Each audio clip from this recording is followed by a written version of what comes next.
புதன்கிழமை ஈவினிங்க்கு மேலே தான் vlog எடுக்கவே ஸ்டார்ட் பண்ணியிருந்தேன். ஈவினிங் போல் எக்ஸசைஸ்லாம் பண்ணிவிட்டு மாடிக்கு போயிட்டு கொஞ்சம் நேரம் ரிலாக்ஸ் பண்ணிட்டு வந்தேன். அங்கே பப்பாளி பழத்தோட பூ வந்து ரொம்பவே சூப்பராக இருந்துச்சு. அதை அப்படியே ஒரு ஃபோட்டோ எடுத்துட்டேன். நேற்று துவைச்ச துணி எல்லாமே மடிக்கலை, அதனால் மடித்து அந்தந்த பாக்ஸில் வந்து எடுத்து வச்சுட்டேன்.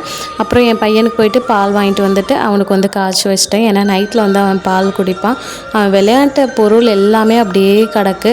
அதை எல்லாத்தையுமே தனித்தனியாக அந்தந்த பாக்ஸில் எல்லாத்தையும் போட்டு வச்சுட்டு வீடு எல்லாத்தையுமே ஒரு டைம் நல்லா கூட்டி விட்டு நல்லா எல்லாத்தையுமே தொடச்சி விட்டுட்டேன். நைட்டுக்கு என் ஹஸ்பண்ட் வந்துட்டு சாப்பாடே போதும்னு சொல்லிட்டாங்க. எனக்கு பார்த்தீங்கன்னா கவுனி அரிசியில் வந்து கஞ்சி வச்சுருந்தேன்.